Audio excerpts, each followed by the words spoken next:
I mean, if you want to have a conversation with us, that's probably a good idea. I guess. But welcome to the Geek Boutique, everybody, for Can't bring this her anywhere. Friday, October 15th. Today's special, Star Trek, the side of Shatner. Here are your geeks for today.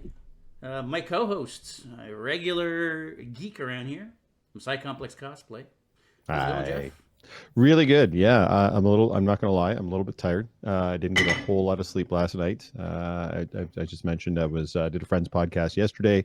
That ran a little bit late, and now today, it's just been a long week at work. So I'm going to try not to be a bummer, but yeah, I'm going to be. I'm not going to be sitting back. Let's be fair. I'm too much of an attention whore to just completely sit back and say nothing. But just make yourself a solid one. Yeah, the problem is that'll be up half the night, and I can't have that either. So may not be up to my usual. Enough coffee for like 1 hour. Yeah, exactly. Yeah, what can I do? Like I'm gonna have 3 sips of espresso, and then I'll be good for an hour. But if I have 4, I'm screwed. So it's not worth the risk. That's it. No, it's good. Yeah, I'm very excited to talk about Star Trek today. So yes. There's some good stuff going on. Before we get to that, historical costumer, just regular old Whovian, resident Trekkie around here, darkly designed. How are you, Debbie? Thanks for coming back. I'm good. I like to hear that I'm a resident Trekkie now. This is my second time, and I'm in. Well, the second time and the 2 times that we've talked Trek, so I think talked Trek. Oh, sorry. There we go. I didn't realize. You're other saving than it for when I'm me, around. you're the only return guest. So yeah. Oh, yeah, that's right. That's nice to hear. Right? You like me. You really like me. Well, let's pull it back a little bit. Hold on. Tim may actually join us a little bit later as well. Yeah, hopefully. Yeah, he's busy, unfortunately, but hopefully he gets to come in for a couple minutes and. Well, maybe he can dip in when I dip out. Maybe the timing will work really well. So there we go. Yeah. You guys can do like a virtual high five. Yeah. Boom. Tag in. Take over for me, buddy. What do you guys think of this new little Trek theme that I've got going on here on the overlay? I like it. I see you didn't go red. No. I figured, I don't know. I posted. I did some of these designs and I posted them on the Instagram. And really, this was a basic idea for a shirt that I want to make. Actually, nice. Where the prototype Spock Winston's came from. But yeah. Hey, listen. We all together, because Debbie over here hadn't watched the brand new Star Trek Discovery Season 4 trailer that came out for New York Comic Con last weekend. So we watched it all together. I want to get to a little bit of that. Some news as well. Bill Shatner actually went up into, I guess, is it lower orbit? Is that what they call it? Yeah, I just watched it. So they went to the threshold of what is considered space and bypassed that just enough to be there. Lose gravity. Yeah, they were weightless. Yeah. So space. They went to space. They went to space. Yeah. Bill Shatner went to space. They went to space. Yeah, I love how we're like trying to break this down. Like in the lower atmosphere, up in the stratosphere, brother went to space at 90 years old. Whether he went far space or like Oldest close man space, in he space. still went to space. Yeah. Yeah, oldest man in space. Yeah. He's As doing far really as we well. know. Like I watched him walk along the platform, all the way to it, like to the ship. And I must say, I mean, I haven't really been paying attention to, Bill Shatner's day to day, but he's looking good. Like he climbed into the ship himself. He didn't need assistance. Like that's a big deal. Like I hope to be that functional in my 90s. He doesn't look like he's going to 90 space at all. No, and I know that the Turbo Shatner 9000 the wig there that he's still rocking is helping with that, obviously. But yeah, for 90 years old, he's pretty spry. And let's be fair, this whole endeavor was just a giant commercial for touristy space flight, which is coming. But I'm okay with that, because if you're going to grab one celebrity to put on your first celebrity space flight, it's Bill Shatner. You have to grab Captain Kirk. There are arguments could be made for some other people, but if you're going to throw a celebrity up there, and if 90-year-old Bill Shatner says yes, then you take Bill Shatner to space. You take him. What you have to do. Yeah, 100%. So I'm for it. It's a giant commercial. I don't care. I'm all for it. I think it's fantastic. I assume he had to do some weightless testing or probably something to make sure he doesn't pass out, die, vomit whatever on his way up. I mean, I'm assuming that they would have to make sure that he's healthy enough to go up. No? So they've released some footage of him up there, and he's mic'd up and he's talking the whole time. So you literally see when he goes weightless.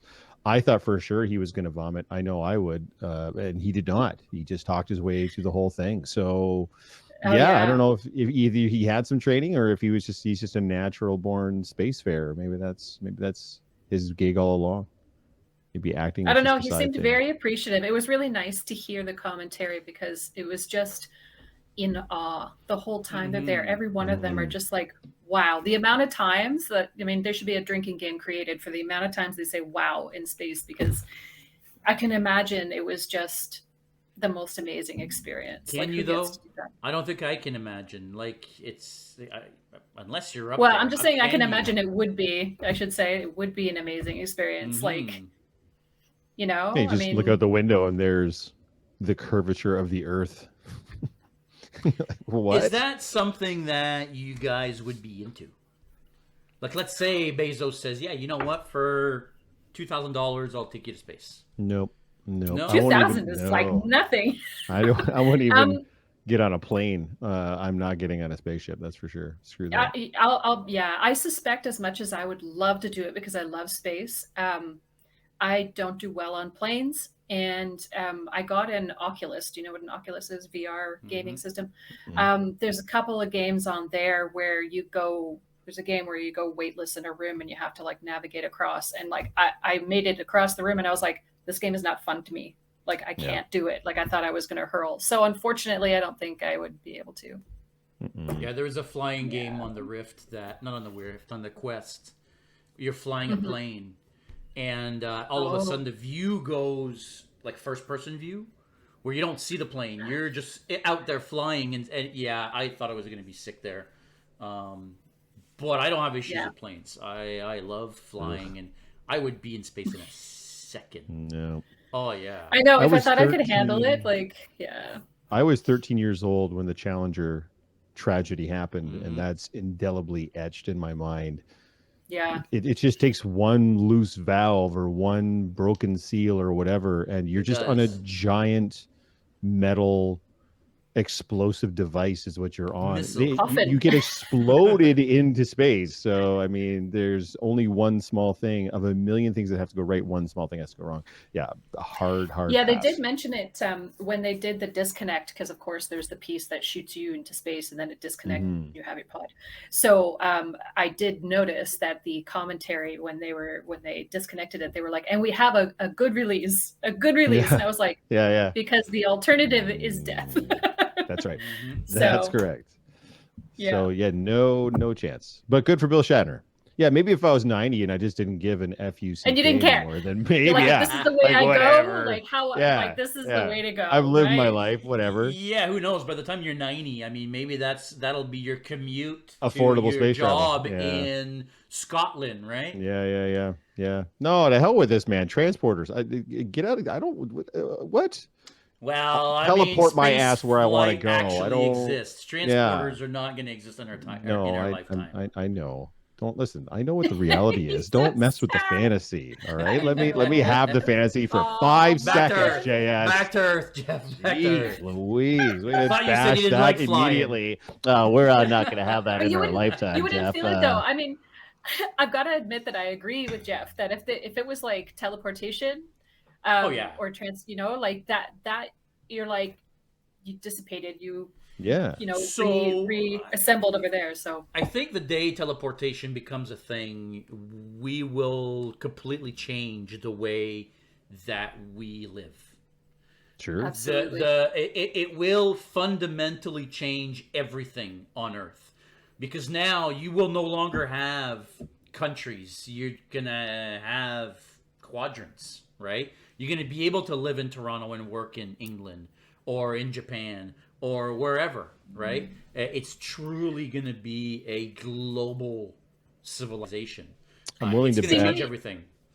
I'm willing to bet when it does happen, though, it'll happen very similarly like it was detailed on Enterprise, where it'll be used for cargo shipping first. For sure. to get rid of all the boats and planes and trucks that rely on oil and coal and everything else to run and such. So I think that would probably be the first thing that would happen. But after they got it to a point where we could use it human wise, then yeah, absolutely. The whole Heisenberg thing is the problem, right? Until we fix the Heisenberg uncertainty principle, we can't do it. Which, by the way, sorry, Debbie, I'm going to let you get there in a second, but they released a technical manual for the Enterprise D back in I think it was in the early 90s or whatever. Yeah.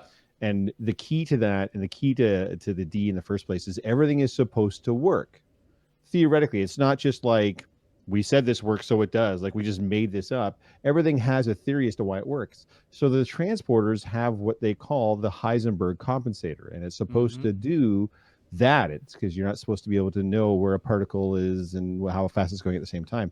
And when they asked the gentleman about the Heisenberg compensator and how it worked, the response was, "It works just fine, thanks," because they couldn't explain how to get around the Heisenberg uncertainty principle. And I thought that was a pretty ingenious way of getting around it. But it's the only piece on the ship that they can't detail to you as to how it works. Sorry, Debbie, go ahead. No, I was just going to, of course, I'm always like being the devil's advocate in the sense that, we all think it'll be this great, amazing thing until it gets hacked. Or, you know what I mean? Like there's going to be people teleporting into your homes or like teleporting into buildings where they're not supposed to be or who knows what. So I kind of don't want it to come because people are just shitty. Right? Yeah. I mean, a car can be a weapon in the hands of the wrong person. No, they'll be teleport cops. A pencil, right? Teleport cops. They'll be teleport cops. Just like when they get time travel going, there'll be time cops. It won't be Jean-Claude Van Damme, but there'll be time cops. Ah, damn, really? God, it won't be him. I mean, if we've got time travel, we can always go back in time and grab him and just bring him into being an actual real time cop. I think good Jean-Claude Van Damme. I think that's still kidnapping. I'm almost positive that's still not okay. Well, I mean, if he's paid and wants the job, I guess. We're from the future. Step into this machine. Yeah, like if someone time warped in front of you and was just like, "Hey, do you want to come to the future? Like you and your prime and like do some cool shit?" He'd probably say yes. I've seen this episode. It doesn't end well. There's no way. There's a catch. What's going on? I'd have to, I don't know, figure out an answer after I stopped screaming because someone just showed up in front of me. Appeared out of nowhere. Yeah. Well, that's the key argument for time travel not existing is because no one from the future has come back to tell us what's going on or whatever. So that's why it will never be. But if it is, it's just like you guys are both ruining dreams everywhere. I know. Kiboshing time travel, kiboshing transporters. Well, at least they're both on point because both have been key things in the Star Trek universe at different times. So especially as of late. Oh no, sorry. Again, I'm still watching Enterprise. I keep forgetting that there's like a whole bunch of like time travel shit in that right now. Oh, I mean, Discovery Enterprise has the whole time war, right? Yeah, but Discovery just had that giant jump 930 years into the future too, right? So yeah.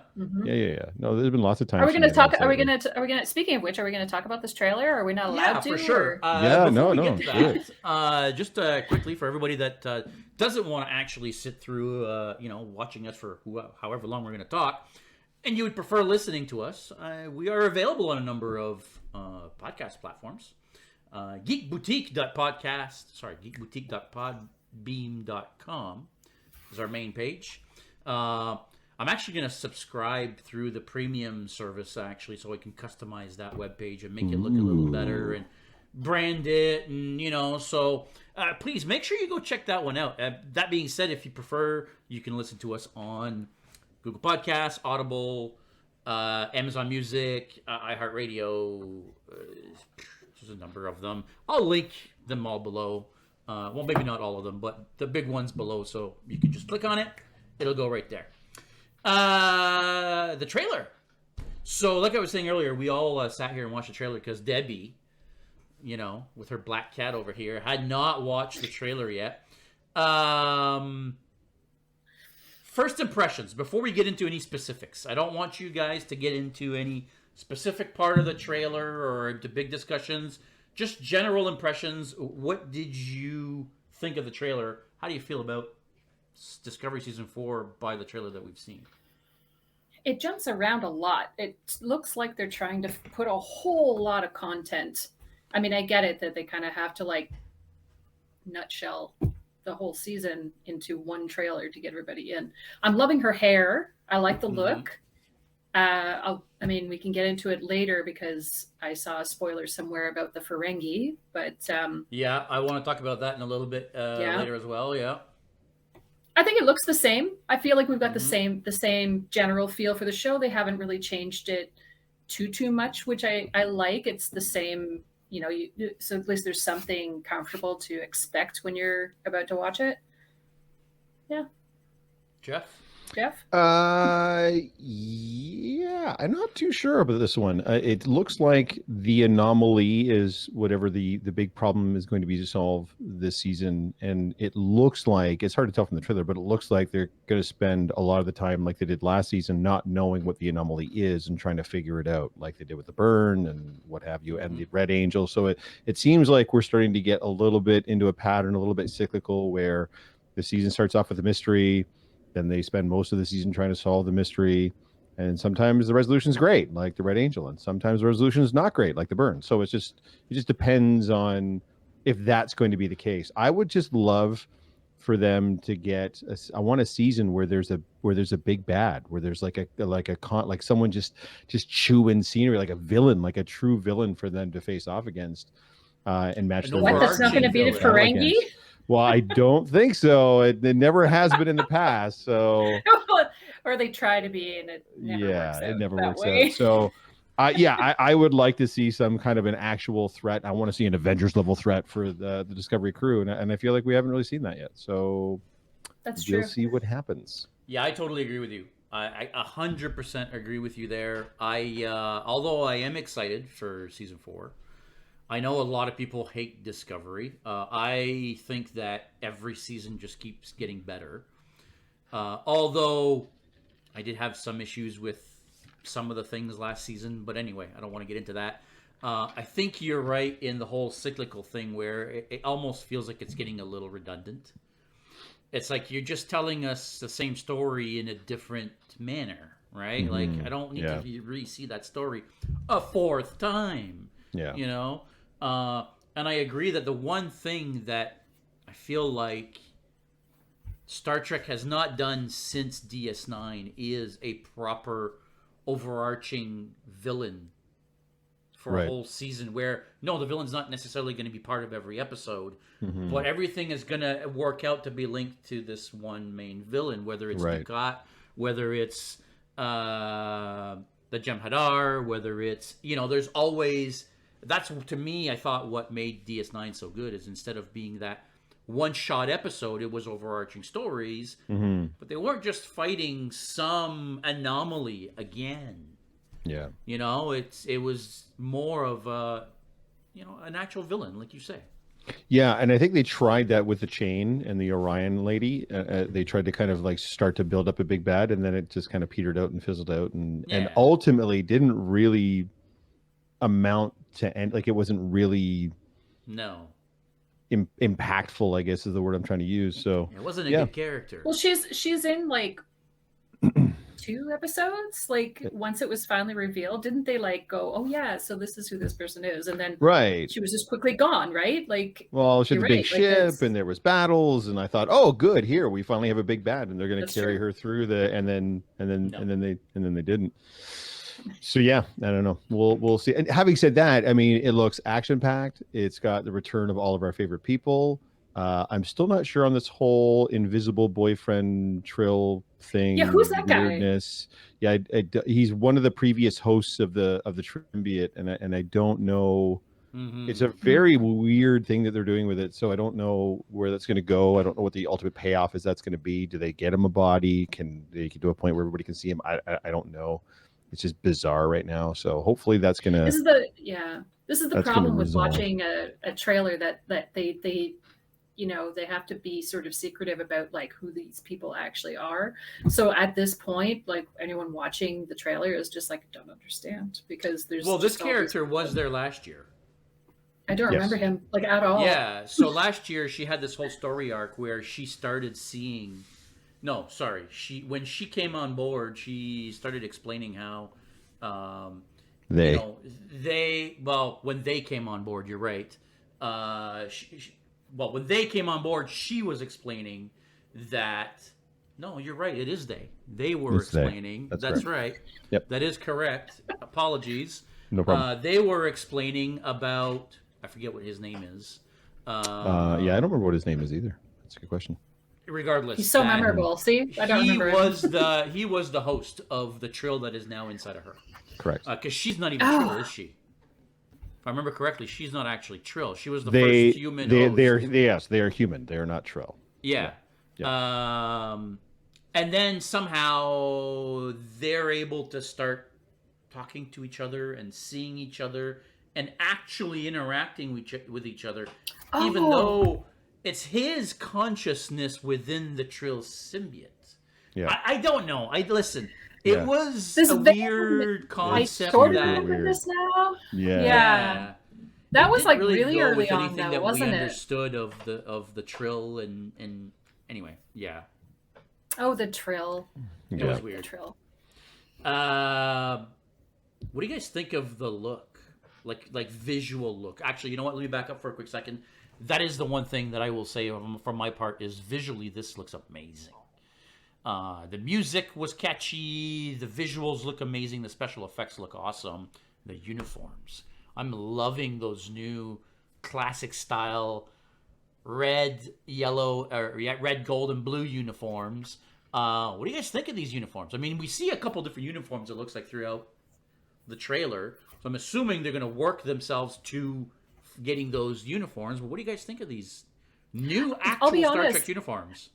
I don't think I was focusing on it quite as much as I think you must have just caught on it and like that was your thing, because I don't remember noticing. I should watch again or at least look them up. Yeah, because if they've gone with the traditional colors, I'd be very keen to see that. The traditional colors, they're very different. They're as different as next gen uniforms were to original series uniforms, but they're still using the traditional colors, which looks wicked. I thought interesting. They looked great. Yeah, they're not using the uniform blue that everybody was wearing with the striping that would indicate if you were command or science or medical or whatever. Yeah, that's actually a fully colored suit. I'm okay with it. I'm looking forward to Strange New Worlds and really getting back to what the classic like. That's the nice part about, and I get why they did this. That's the nice part about Discovery now is you're 930 years in the future, so you're not handcuffed tied to it. You're not handcuffed by canon anymore. You can literally do anything you want. So if you want to have some snazzy new uniforms, because that's what the new Federation wears, and remember too, that was sort of the end result after the whole ridiculousness of the burn. That was the end result of last season. Was it's sort of the rebirth of the Federation. Now the dilithium is going to be a thing again. Now the warp drive is going to be a thing again. Now they have the spore drive. The Federation is going to be a thing again. So new uniforms, absolutely. Some new whatever protocols, some new races are going to be coming on board. Absolutely. I'm interesting to see. I'm glad they brought back the Vulcan ambassador from whatever the Vulcan planet is called now. It's not Vulcan anymore. It's whatever it is since reunifications happened.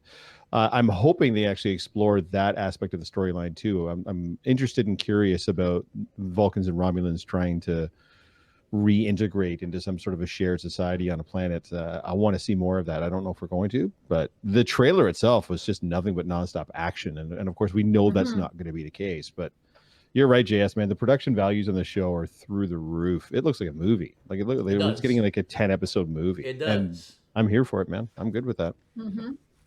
But that's what I'm saying, right? It's all action, action, action. So I'm kind of, I want to see like the nuances of like dialogue during the down times, like when everyone's not flipping a lid trying to shoot each other, like so interactions like the Romulans and the Vulcans. Yeah. That's what I'm saying, right? It's like to nutshell it. Other is like action, action, action, action. Then a few random shots of like people's faces freaking out, and I'm like, okay, shit's going down. I get it. Yeah, shit's going down. It's just constantly. That's all it is. Shit's going down. That's right. Look, shit's going down. That's right. Now, here the $1 million question is, what happens after this season? Because so far, every captain has only been a captain for one season. what happens with Michael? Is she going to break the mold and be a captain for 2 seasons in a row? Is she going to move on and do something now that else? they've made her a captain, they're not rolling that back. No? No, this was her show from No, the but beginning. maybe she'll get her. Maybe So- she'll get her own ship or something, and they'll introduce a new captain. I don't think so. Or she'll be an ambassador of some kind, or what. Yeah, you have to have her out in space kicking ass. I get that, of course. That's the whole nature of the show. She's not going anywhere, but I'd be curious if she keeps the captaincy or if they stick to their one captain per season only mantra that they've stuck with so far. Hey, who knows? Maybe she screws up at the end somehow and gets demoted, right? Dies in a that's blaze our- of glory. right? That's She gets happened demoted already, and, so yeah. Yeah, But then isn't Tilly captain then? Because no. Well, it could be anybody at that point because now the Federation has been rebuilding. Now there's a bunch of ships. It's not just the Discovery. It could be a captain but of I don't- another I ship don't- that comes in, right? I Yeah, guess. I don't see Tilly being a captain. I love her, No, me and I neither. think she's great, but I don't even think she wants it. Like, No, but isn't she Just still the telling first about the officer character. though? Because She Saru is. made her the first officer. So Well, I would assume now that does Michael get to pick her is- own first officer? I think so. Yeah. And which does she I'm be like, assuming- Tilly, not you, yeah, get away. bye-bye. Yeah, bye. You're like Well, I mean- 12 and emotional Yeah. as shit. You cannot be. I mean, if Also, can I Saru point is out- still on the ship, you would think. No, that she you would think. make him. Yeah, you would think. I think what they need is an emergency Riker hologram. Personally, I feel that should every ship should be equipped with an emergency Riker hologram because he has to appear in every iteration of modern Are you Trek. saying this because so- of the whole Janeway hologram thing? You're just like, no. is the one Although I now, want. yeah, exactly. Well, I mean, I just want Riker on every show, anytime, ever. There's Right? just not enough because I think there's only one episode of Lower Decks left, which I'm assuming we'll talk about at some point too. And I haven't watched it yet. no, I I haven't know, I watched the haven't last I one haven't either. watched the Yeah, last I'm one caught yet. up and I'm caught up until that one because Yeah, the me last too. episode was absolutely fantastic. It was amazing. It was so with the different Lower Decks crews and the different ships. Yeah, it's it crazy. was great. awesome. I know. Seen No, that you're one. fine. I'm not spoiling haven't anything. seen You're that one fine. either? You're fine. Okay. No, We no, can no. talk You're about okay. that I'm one. not. I didn't spoil anything. I You're think gonna I'm be fine. like, how many episodes are there out right now? The for Lower 10th Decks? one literally just dropped. I think today. Okay. I think it's wanna today. say. I've seen up to the 7th, I think. Okay. Yeah. No, From I'm not. close. I'm not spoiling it. But 9 is really good. I don't know what 10 is going to be like, but 9 is probably the best episode yet. Well, 8 was amazing as Okay. well. Yeah, that's true. Interesting. It was amazing. They've all been good so far. The Lower Deck has quickly become some of my favorite Star Trek of all time. It's pretty great. I'm It's really loving freaking it. hilarious. Like, I Yeah. live by myself, and like after our last episode that we did, I felt so like, okay, I should really like. Well, I'm that's falling right. I remember behind you in sending my me Trek message saying, status. "All right, I'm working my way I'm back to Lower watching Decks." this, yeah. Yeah. And No, I did, it's- and I I'm- literally binged it. I binged it so fast. I mean, Yeah. it's really good, and the amount of like name drops or just homages to things. So or, like, many. Just I went back and actually rewatched after I'd already watched it. I rewatched the episode that had Riker because I was just like, I just Mm. love it so much. Hell yeah. They were Ah, so so great. good. Oh, so good. So good. Yeah. Not enough Riker. That's what I said. There just needs to be more Riker across the entire I don't disagree. Star Trek. Yeah, exactly. So they need an Especially Lower emergency Decks Riker Riker. hologram. Yeah, Lower Decks Yeah. Riker is fantastic. He Yeah. gets that leg up on Lower the Decks chair. Riker is and- like extra mansplaining. Yeah. Ah, Oh the yeah, best. he's awesome. Absolutely He's the hilarious. best. Yep. Anyways, sorry, I didn't mean to go off on a tangent about Because we our boy all Riker, just like but fangirled about that's Riker. right. Yeah. Jonathan Breaks, if you're watching, we love you so much. And I love that they have the actual actors' voices. Like when Riker Yeah. is there, it's actually Jonathan Frakes. Yeah. You know, John and even Delancey little, played Q. Yeah, I had to look it up just to be sure because you never know, right? Because Mhm. what was it? What was the other thing I'm thinking of where they didn't get everybody to What come if? back for the voices? Oh, what if? Oh, what yeah. if? Yeah. So Yeah. now Some I'm like, did I don't and some trust it didn't. anymore. Yeah. Yeah. And so Yeah. they've gotten people that like do, voices that are very close. So that's why I It's was like, weird. is it them or Yeah. isn't it them? No, that kind of So I took me out wanted of to it, to double be check honest with with you. these. Yeah. But like Lower Decks, they've snagged everybody. I mean, like, why Yes. wouldn't they? The Trek Trek actors have always been like that. Like, I don't think Right. I've ever seen anyone say no. I don't want to come back. And I think I read it yesterday. I guess Robert Beltran, who has not been kind as far as his experiences on Voyager and everything else, he's not had a lot of good things to say. about his Star Trek experience is going to come back and lend his voice to Star Trek Prodigy as well. So the same one that Kate Mulgrew is going to be on. So Really? Now, I'm Yes. assuming that unlike where Kate Mulgrew is actually going to be a regular on that show, because she's the emergency command hologram, right? So she's going to be in every episode. I'm thinking he's going to have a cameo. He's not. I don't think it's going to be a regular. There's not going to be an emergency number one hologram. Chakotay? Like, you know what I mean? Yeah, maybe So- though. Yeah, I don't. Would they announce it if it's just a cameo? You know what I mean? Like, I don't know. I think so. If somebody like Yeah? Robert Beltran, I mean, that's a big name. You Oh, I want to agree. attract the Trekkies as well back Yeah. to the show, right? No, for You want sure. them to get their kids into Trek. That's what they're trying to do. I love Robert Beltran. I'm, You know? I'm hoping he's got more to do than just a walk on, walk off. But yeah, you're right. I guess we'll see. Did you guys catch on the episode with the evil robot, evil AI? Did you Oh, see that's that Jeffrey- made the evil Jeffrey- AI? Jeffrey Coombs or whatever his name Jeffrey is. Combs right? was Yeah. on the episode. Wei Yun Oh, from so Deep good. Space Nine. Oh, he he's was done so many the things. blue. What are they called again? With the Andorian. antennas? The Oh, Andorian yeah. on Enterprise.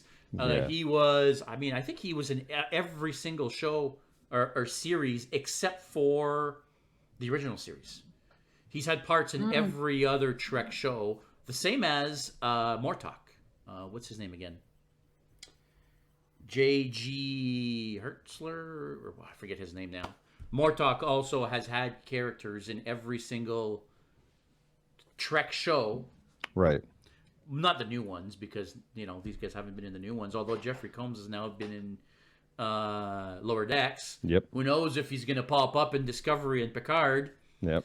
You know, like, I mean, I would be up for that. I love him. He Oh, was for amazing. sure. He made the whole Vorta thing. Anytime another Vorta would show up on Deep Space Nine, it's like, dude, get out of here. You're nothing like Wei Yun. Wei What Yun is this 5 or schmutz? Wei Yun 6 or whatever. Wei it was, Yun right? 7. Yeah, whatever it was. Yeah, yeah. So many. The place is lousy with Wei Yuns. What's going on? Lousy. Well, because Wei Yun was inherently Lousy with good, Wei right? Yuns. I mean, that was a big problem with him, and that's why one of them actually turned, right, and tried to help the Federation. Yeah, that totally happened. I remember all of that. I don't know what you're talking about. All right. I made a post on Instagram yesterday or the day before about what looks to be a shot of a Ferengi in a red Command Starfleet uniform, to boot. Oh, was he wearing that? He was wearing a red Command I'm gonna go look Starfleet your post uniform. now. And now, here's the thing. First of all, we're assuming this is a Ferengi without actually seeing the season and knowing what's going on. I think it's been confirmed that it's a Ferengi, though. Has it been confirmed, I though, that believe it's a so. Ferengi? Yes. Yes. Has it been confirmed whether he's a true Ferengi or whether he's perhaps a cross between a Ferengi and, I don't know, a human or my a understanding, Klingon? Or... no, from what I've read, it's exactly like we talked about on the last Star Trek podcast, how there was a reimagining of the look of the Klingons. This is a reimagining of the look of the Ferengi. So from what I've read, this is a true blood. This is what the Ferengi look like now on this show in this time period. So a couple things. A, what do you guys think of this new look? And B, what do you think of them, well, doing the change in the first place? go ahead, Debbie. What do you mean doing the change? Well, I mean, they decided at one point throughout production of Discovery Season 4 that they were going to change what the Ferengi looks like. Oh, the change Right. of the look. They're going to change what they physically look like. I mean, they no longer have the Ferengi brow. That's gone. They do though. It looks like it. It's just not as it's big. Completely gone. It just doesn't look as big. But I mean, the ears are still there. They still have a large-ish cranium.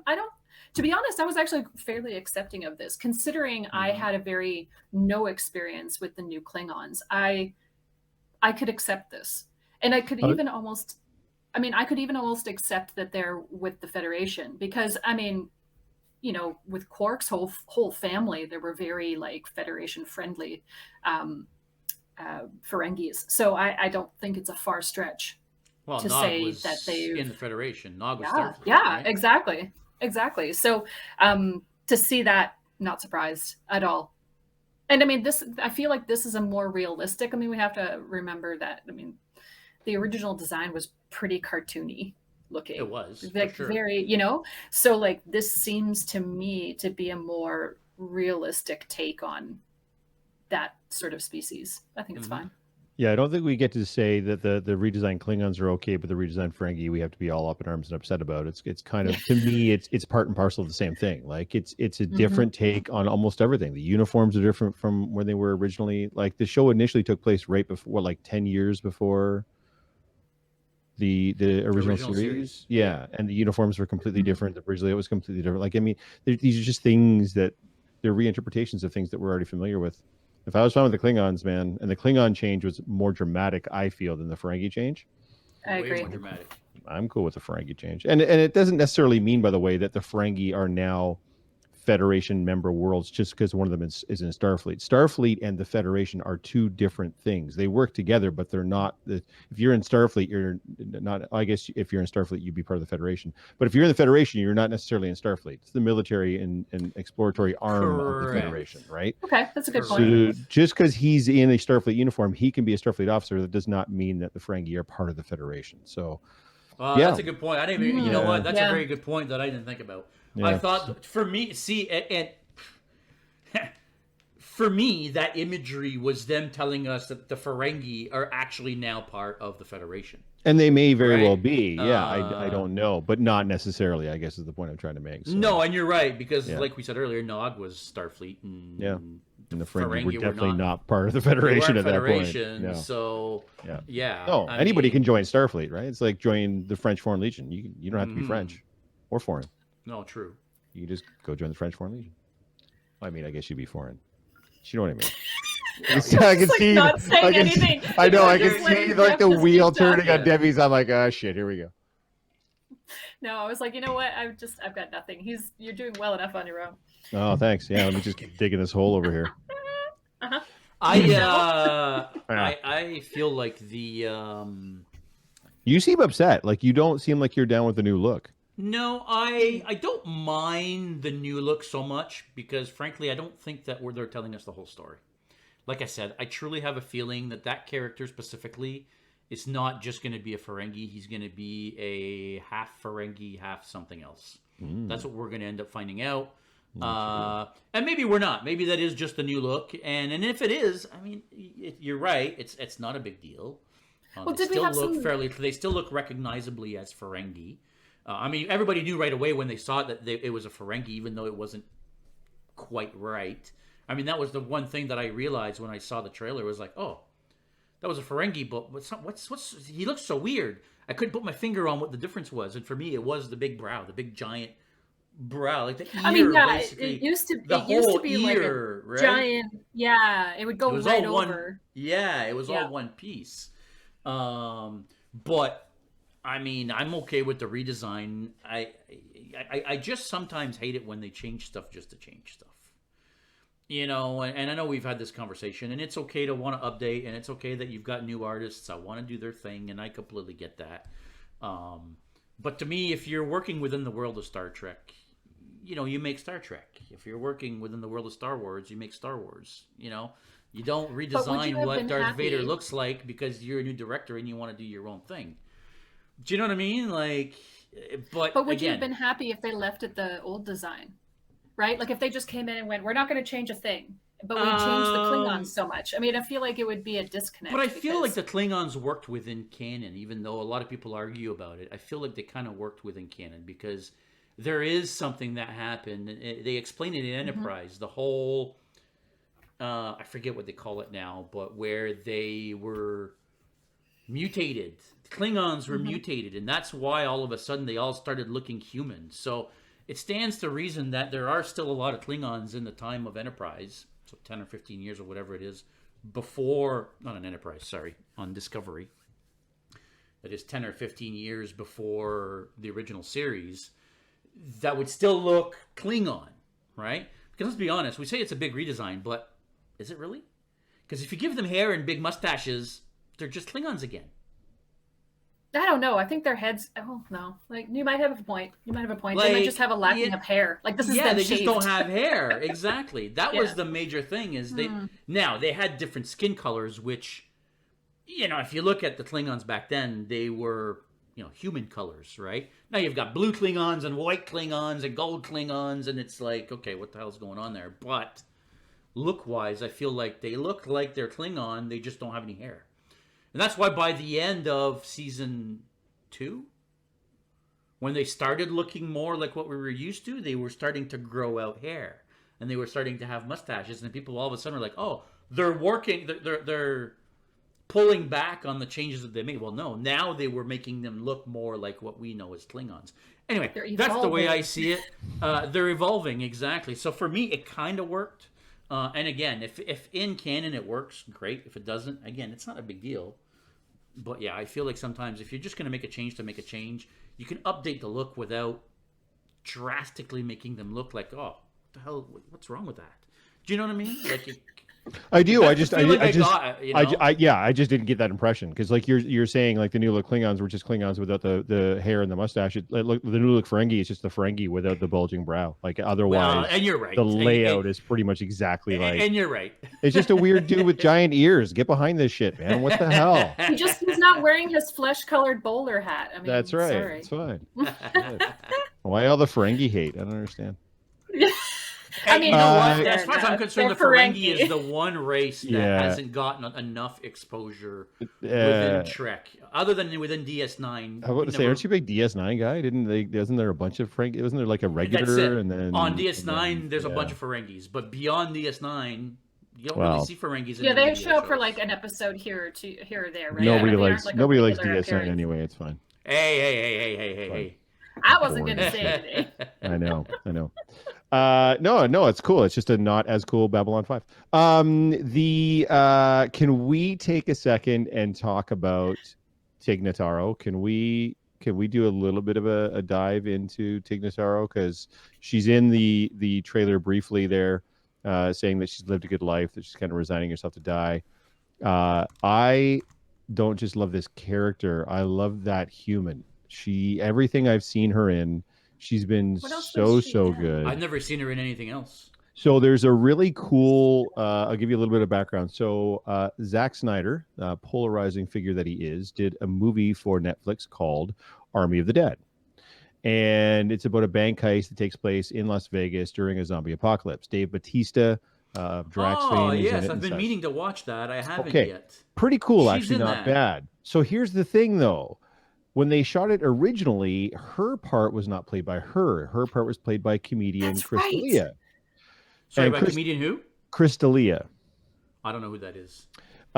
He is sort of I want to say like almost like a modern day Dane Cook. He was very, very popular for a brief period of time, and then it came out that he was chatting with, possibly grooming, and even possibly engaging with underage girls.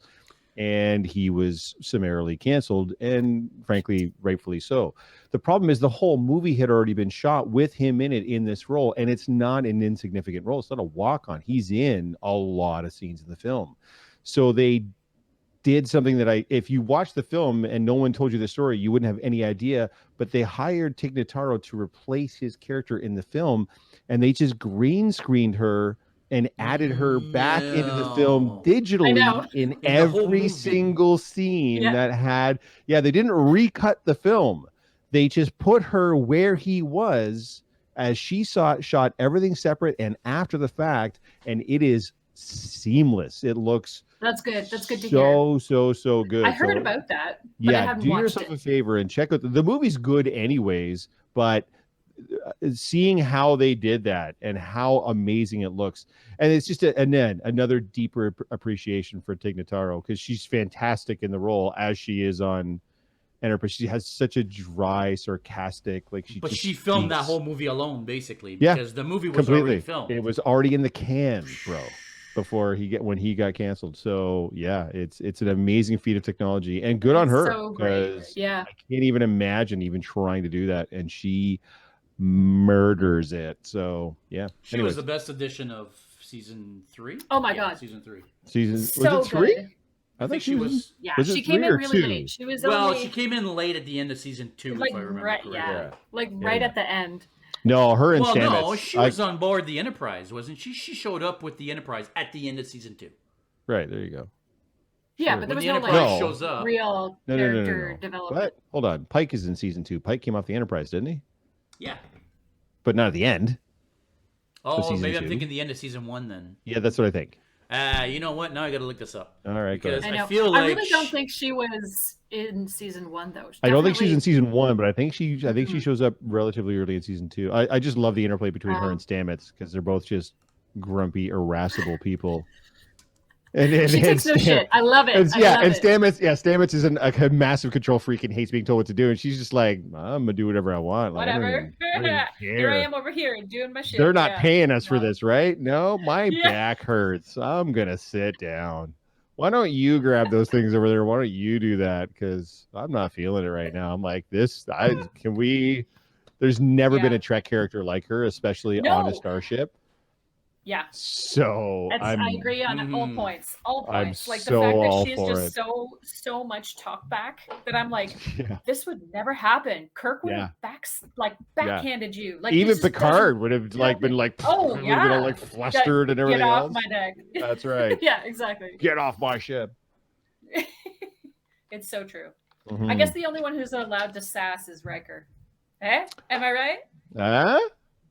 I just never get tired of watching Worf make a suggestion and Picard shoot him down every single time. Him down. Between that and like Wesley being told to shut up, so and it's funny because any suggestion that Data makes, even if it doesn't make any sense, Picard's like, "Yep, doing that." Data said it. Let's do it. And then every single suggestion Worf makes are like, "What are you talking about, you big ass Klingon dude? Of course we're not doing that. What? No. Anyways, we're gonna keep." His answer, Worf's answer, is just to stand there and look all like confused and angry. I know. Just like I know. I don't know what to do at this point. But there was one episode with the young boy who'd lost his parents. I'm sorry. I know we're going off diverging. The young boy had lost his parents and he'd kind of attached himself to Data, and he was like combing his hair back like Data's, and he looked like he had a little uniform like Data. And the ship was getting hit by these waves of energy, and they were increasing the shield grid, and the waves would get stronger, and they would increase the shields, and the waves get stronger, and the next wave to hit them was going to destroy the ship because that's always the case. And they kept pumping power into the shields. Geordi had the warp core going through the shields at this point.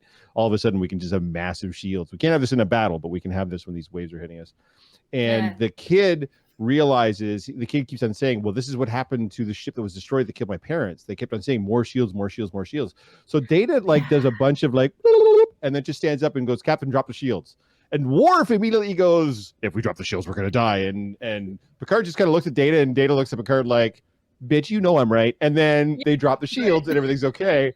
And someone pointed out, they're like, if you had reversed those positions, if Worf had figured the same shit out, and he'd gone to Picard and said, "Drop the shields, the Enterprise Captain," would have been destroyed right there. and then Data's like, "What are you mad? We'll die." And Picard was like, "Well, fuck no, we're not dropping the shields." And then boom. So yeah, it's a funny. I'm sorry, I'm way off. I can tell I'm tired because I'm just like, nothing's on topic. To be honest, like Picard also had a really big thing for his original security officer, Tasha Yar, right? Like, did you notice that he trusted her with almost everything? Yeah. And then as soon as she dies, and Worf, I guess, just kind of slid into that role. Like, there was no real, like, I want to apply for this position. I think he just ended up with it.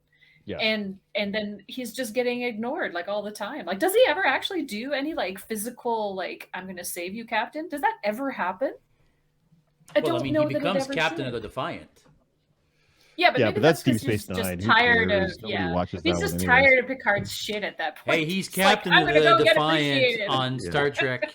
Wow, with the Borg, the movie. Yeah, First Contact. First Contact. Tough little ship. Little ship. Today is a good day to die. That's right. That is a cool scene, I will admit. When he says today is a good day to die, and then you hear the Klingon music kind of frame out. And then the helmsman's like, another ship's coming in. It's the Enterprise. And then the E comes streaking in. You're like, oh, shit. Now shit's going to get real. I mean, we can't feel too bad for Worf because, I mean, he does get Deanna, you know. Briefly, yeah. Hey, you know, he gets her. Excuse me. Who does Deanna end up with? Who does my lovely Imzadi end up with? Who's that? Who does she end up with? Riker. That's right. Papa Riker. Of course. That's because she's like, I'm getting old. No one's going to appreciate this anymore. No, she sold her wild oats. She had some fun with some Klingons. I'm sure she liked it rough, but now she knew but look at the size difference of them too, right? Like she's like, what, 5 foot nothing. She's like nothing. She's so tiny. And Worf is like massive. I always thought that was very hilarious. I was like, oh, okay. Actually, Worf ends up alone. Well, because he was with Jadzia Yeah, for a so while, the story right? is sad again. He was with Jadzia until she dies, and then Right. he never remarries, and he becomes Yeah, but come on. ambassador. He becomes ambassador to he becomes a Klingon ambassador to the Federation. Don't they Quits try to But make? he had Don't they two of the try to most make the beautiful relationship? women. Yeah, but don't they try to make the relationship with a new host work No. in Yeah, some but way? it didn't. Yeah, it didn't. It No, didn't. I didn't Okay. because she liked Bashir.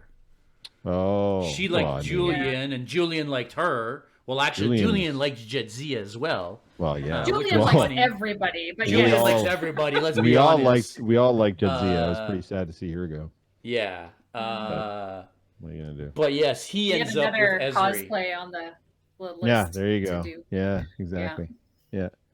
I mean, it's not as big a loss as losing Ivanova after season 5 of B5, the better of those two shows, but it's still losing Jadzia. That was tough. Yeah, you just lost me there. What is he talking Oh, sorry. about?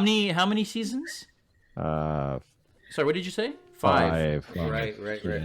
Yeah. How many spin-offs? How many How many movies? One spin. Well, there's no DS9 movie. What are you talking about? There's no DS9 There's spin-off a either. lot more What are you Star talking Trek about? movies in there. Wow. Babylon 5. Okay, boys, Come on now. calm down. Come on now. Although Babylon 5 has a series of direct-to-DVD movies. Yes, there's 5 of them. There's like 5 of them, yeah. Yeah. Well, technically, one of them Direct-to-DVD. is the pilot episode, Yes. but Yeah. The Gathering. That's right. The Gathering. Yes. You guys lost me there. You're not a Babylon Sorry. 5 fan, I'm assuming, Debbie?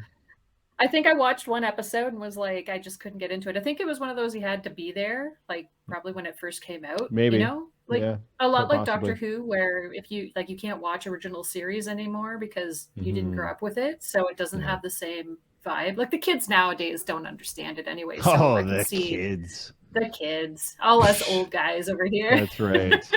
The kids and their rap music, they don't understand.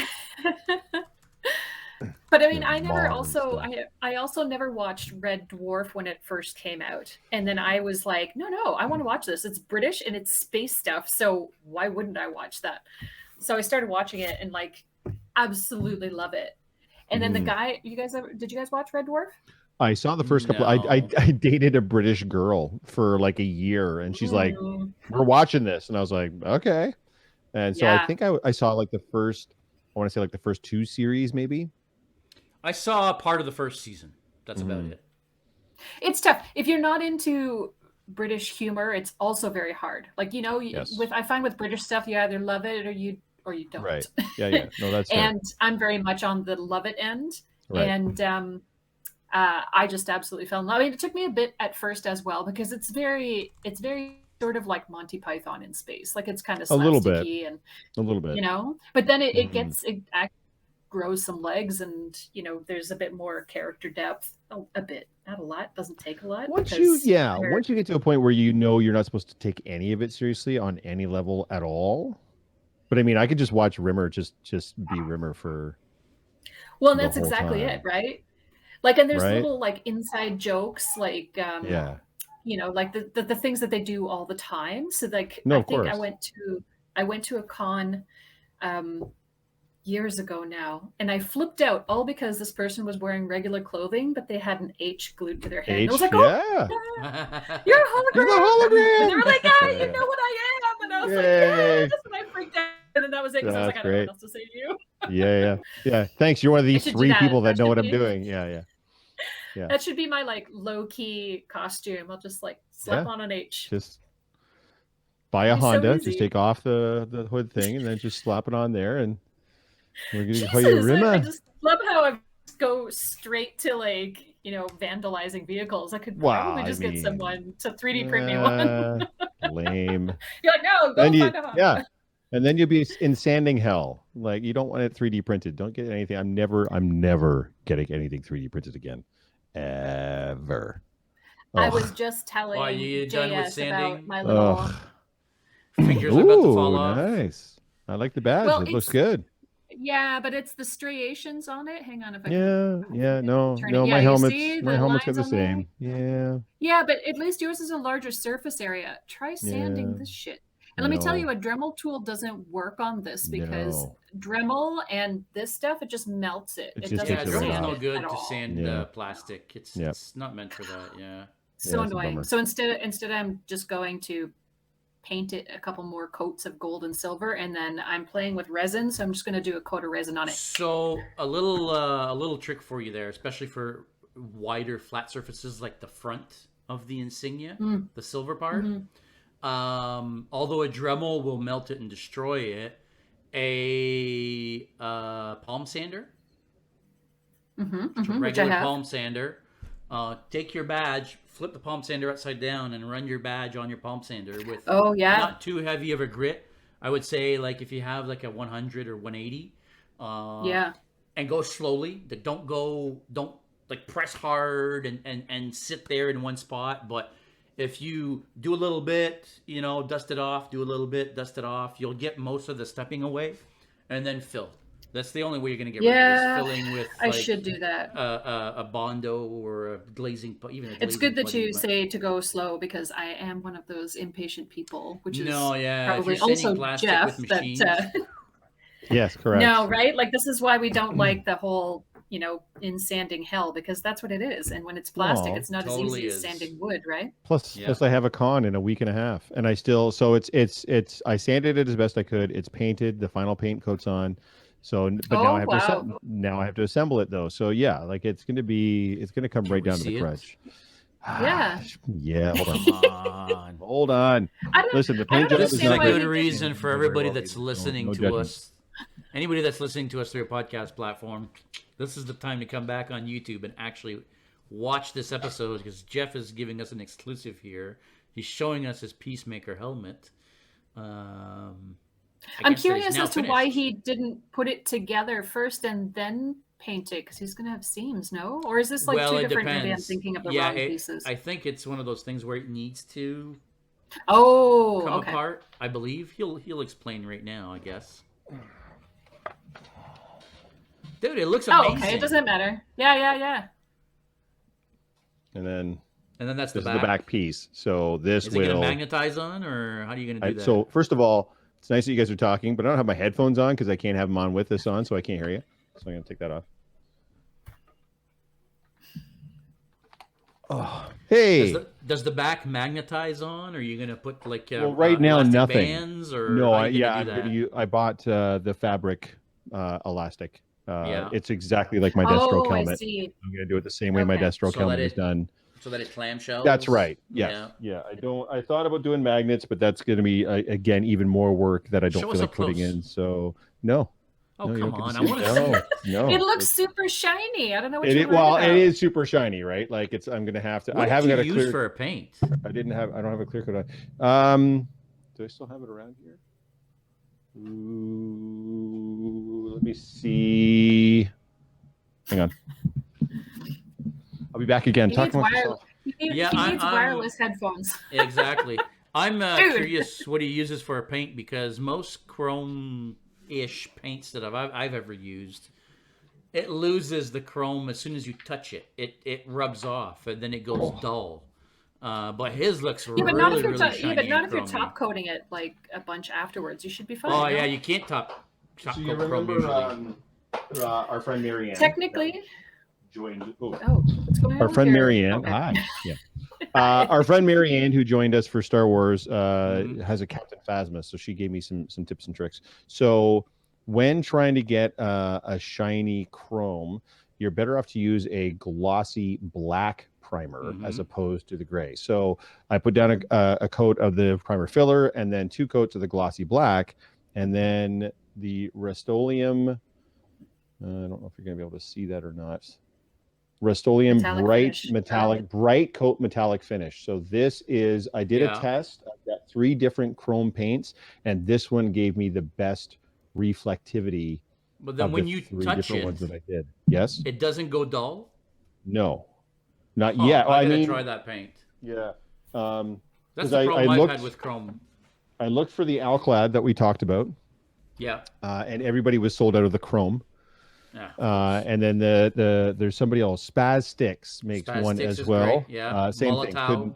Could not get it in time. So because they do it in both a spray bomb and in you can put it through an air compressor. But so this was the best of the lot, because I tried I tried 2 different Krylon chromes, and neither one of them, they just come out like a shiny silver, but they're not reflective. They're not chrome. Yeah. And whereas the this one is fairly like I can actually see myself in it. So Yeah, that's I think chrome. Yeah, no, it looks Yeah. great. yeah, I Yeah. think Yeah, we're it going to looks be great. okay. So yeah, now I just have to I'll clear coat it and then I'll assemble it and we'll see how it goes. So that's Saturday at Fan Expo. I'm going to be part of a big group of Suicide Squad guys, so it's going to be fun. Nice. Yeah. And then I'll be Friday I Snow think we're going to White. do Snow White on Saturday. Yeah, I'll come I'll by find and you. just like give you dirty looks. Yeah. I thought you Yeah, were I'm working the Who booth on. Well, things got Saturday. switched around a little bit. So I was supposed to do Saturday, Sunday for Doctor Who, and then Friday was my own.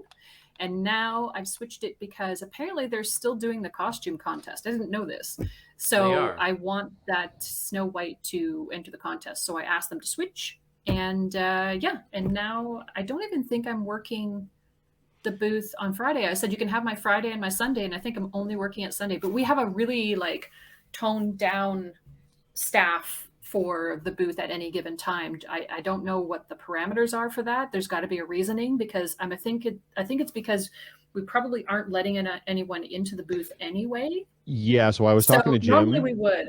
Yeah, I was talking to Jim like I'll 2 go. days ago or whatever. Yep, and that's what he said. He's like, we have a lot more space this year. They're giving us a ton of space, but we're going to limit the number of people that are in the booth at any given time because of COVID Makes and the sense. protocols and everything else. Mm. So, because his wife's not joining him. No, his Nikki's wife not and gonna be his there. and his son. So it's only going to be him and his daughter. Him and his daughter. Yeah, that's right. Yeah. So that's And what he was he's telling me on 2 the days crunch ago. time too. He's fixing the Dalek right now. Yeah, He's I like know. totally took out the whole wheelchair thing because it was too heavy. So and he Oh, blew a you're battery talking already. He about just posted again. Dalek Oren.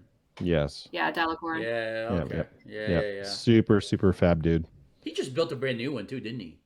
Well, that's what he's doing right now. So Yeah. We'll see. Anyway, kids. Fun times. I might sign off and leave you two to maybe wait for Tim because I know I've got to. I I'm gotta gonna make work it for a sound like living. I'm gonna miss you when you're gone. Wow.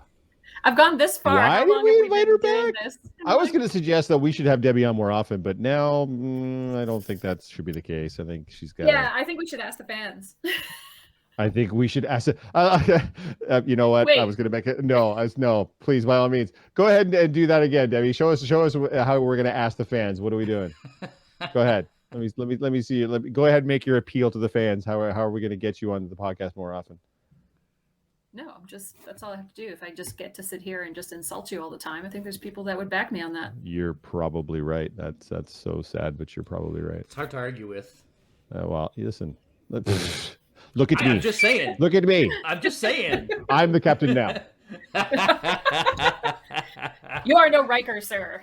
Oh, I You're gonna am do a lot so more, Riker. You should Come on. cosplay as Riker. Oh my god. Dude, when we were here the last time, I wore my Riker shirt with the 3 pips. What are you talking about?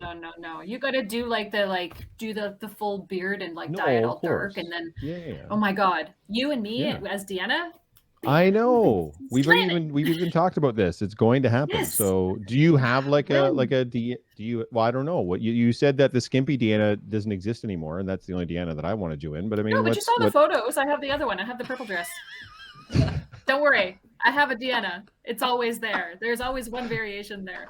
I'm waiting on but you, that's bud. not the variation. Hey, I have I the know. shirt. I can dye the beard. I'll borrow a trombone. It'll be fine. Yeah, borrow it.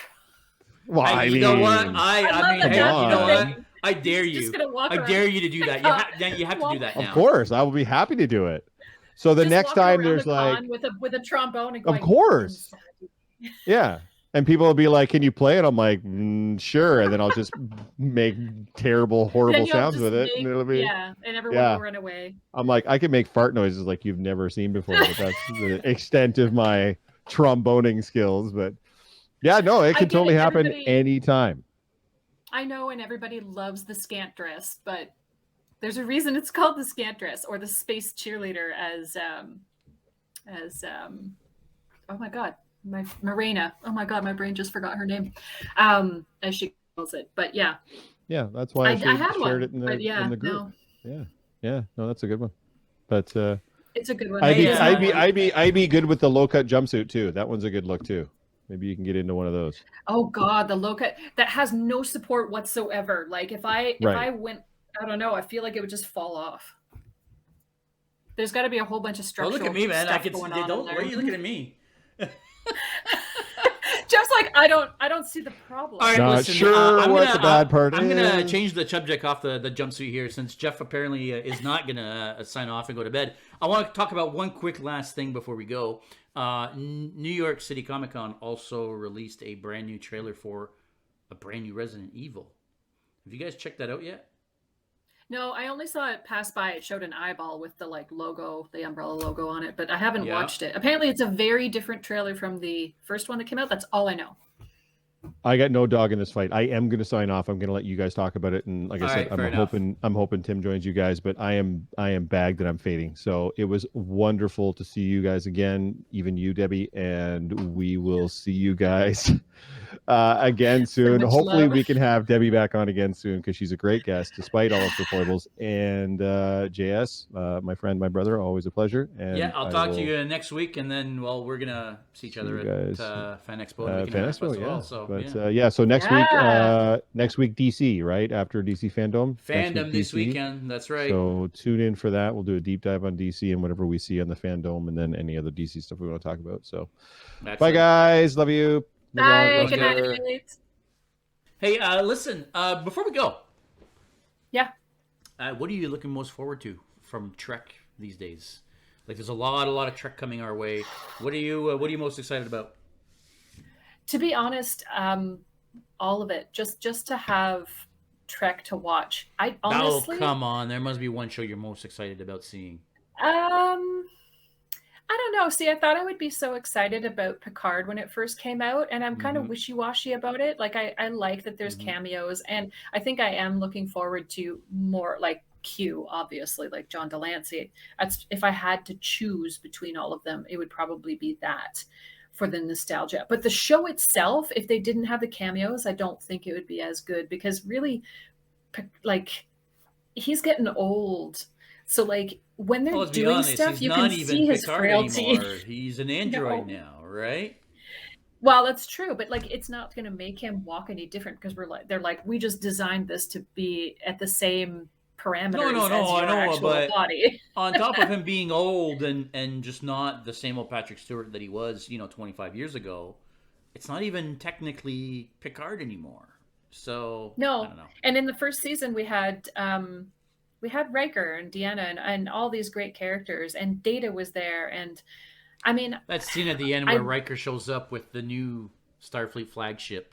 Yes. In his new Starfleet uniform, and he starts, talking trash to the Romulan, basically telling him, "Hey, you want to go? Let's go." But I got my button on the finger. I got my finger on the button.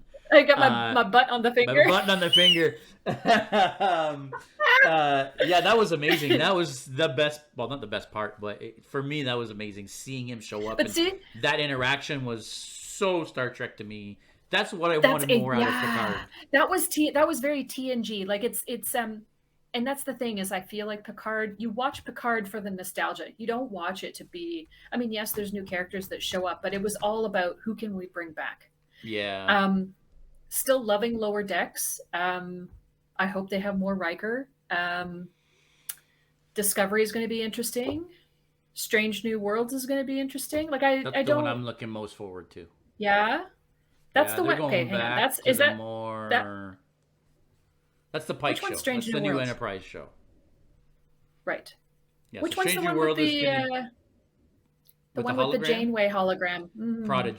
Prodigy. See, there's so much coming out that I'm honestly, I'm a little overwhelmed, but it's overwhelmed with good stuff. It's like being told that you can have all the candy in the store. So it's kind of nice. I don't think I'm offended to, by anything. I'm not looking forward to all of them. I think they're all different and they're all great sounding. So I just hope they don't all come out at the same time. I know. Last year you had Picard and Discovery running pretty much at the same time. And it's like, well, now if there's like 5 different Trek shows playing all at the same time, it's like, well, there won't be 5 because Lower Decks is almost over, but technically is over now. But I would prefer, once Lower Deck ends, then Discovery starts, and then when Discovery ends, then Picard starts, and then when Picard ends, then Strange New World starts, and you know what I mean. So we constantly have Trek Yeah. to watch instead of But I think part having of- 5 shows thrown at us at the same time, and then having to wait a full year to get more Trek. But this is the problem with us having a pandemic, right? Because I think that has a large part to play in why we've got this sort of like backup of shows, because you know, they were sort of shooting them all, and then they either didn't get released, or there was ones that got released but no one was really watching, or like movies that get, you know what I mean, like movies that get released but no one was going to the theaters. So there's this like weird time where I think it's just shitty timing where everything sort of came out at once, or is coming out at once. So yeah, I feel like there's going to be an overabundance for a bit. Kind of okay with that. Doesn't mean you have to, like, I don't watch them live anyway, so I'll just watch them sort of back to back. Fair enough. You watch them at your own pace, you know. Yeah. So I'm Yeah, not I have a super hard time offended doing by that that. when I'm into a show, though. If there's a bunch of episodes available, I'm going to want to watch them all. Although they do follow the weekly release format. Oh, Paramount good. Plus doesn't release the whole season at once. They'll release it 1 episode a week until the show is over. Yeah, I'm Well, good that's with what they've either. done so Like far. yeah, I mean, I'm one of those that if it's there, yeah, I'll totally binge it. But then again, you're right. Like you're kind of stuck at the end. I'm like, I don't have anything else to watch, but we Yeah. have 4 other shows to watch. So Well, exactly. Now there's 4 shows. Well, 5 technically, but yeah. yeah. Hey, listen, we've been on for almost an hour and a half now, so we gotta Yeah. end this here, or else I won't be able to upload the audio podcast online. But listen, you're gonna be at Fan Expo, so we're definitely gonna see you there. You know, if you bump into Jeff, you're probably gonna see us somewhere around. Just look for the 2 big dad bod predators. You know, that'll be us. Oh yeah, totally. You know, the pandemic was not nice to. Oh, that's everybody. I honestly haven't even tried on Well, my except Jeff. costumes Have yet. you seen him lately? I know. Like he's Nobody freaking, talks like about that. The Rock over here. I know. He's got nothing better to do, so he's just like working out in where, you know, in his basement, just like, yeah, I'm gonna be awesome. Where I was like, sit on my couch. Actually, I haven't been, to be honest. I do a lot more walking, like since pandemic, and I moved, so I'm right across from High Park now, so I don't really have an excuse. So I've been sort of steady. Like I haven't really. I probably that's gained right. a bit, but then I You're lost a in bit. Toronto. I keep forgetting that. Yeah. I keep thinking Yeah, you're it's out different. Jeff's way. No, Torontonian, which does make it a little bit easier, and I'm hoping convenient for getting to the con as well, because I'm wearing like, you know, big historical costumes, which means, and I go historical, so there's like all of the undergarments, including corsets. Like there's going to be probably 5 layer of clothing, all layered Would you on top prefer of each other. driving to the con then? If I don't have a car. Well, I'm Torontonian. Of course, I don't have a car. Yeah, fair enough. We're So we're I'll driving probably- to Fan Expo because we've got 2 full suits of armors that we're carrying with us. We're actually coming in 2 cars. This is the dilemma of being a cosplayer, right? And especially when you live in Toronto and you don't have a car, you're like, do I just show up on TTC wearing Well, this you don't have a stuff, choice, or do right? What are you I gonna do? Jump on the Uber subway in it? your I'm costume, gonna Uber. right? No, I would just Uber. I mean, I do also have a rolling suitcase, and what I've done before, especially because I'll have a booth there to put my stuff at, I'll probably just bring everything and then also bring my steamer so that I can steam out wrinkles and just bring it all and leave it there, which will be way less hassle. So then Well, I can TTC, listen, right? Well, exactly. Listen, we will definitely be seeing you there. And then for everybody, make sure you go follow Debbie at Darkly Designed on Instagram. Do you have any other social medias, Debbie? It's Darkly Designed everywhere. So Facebook, Twitter, Tumblr, and Instagram is where you can find me. Instagram is where I update the most. They do then share to the other sites, but other platforms. But Instagram is where you want to go. Excellent. Well, hey, thanks for coming back on. You know, not a problem. Love talking Trek. I could talk Trek all the time, but you know, I know there's a lot of people that have other interests than Star Trek, so we can't do every episode about Star Trek. So we just give them an hour and a half at a time. There you go. But you know, thanks for coming on. You know, we're definitely going to have you back. I know we were discussing at one point maybe doing like an after Trek show.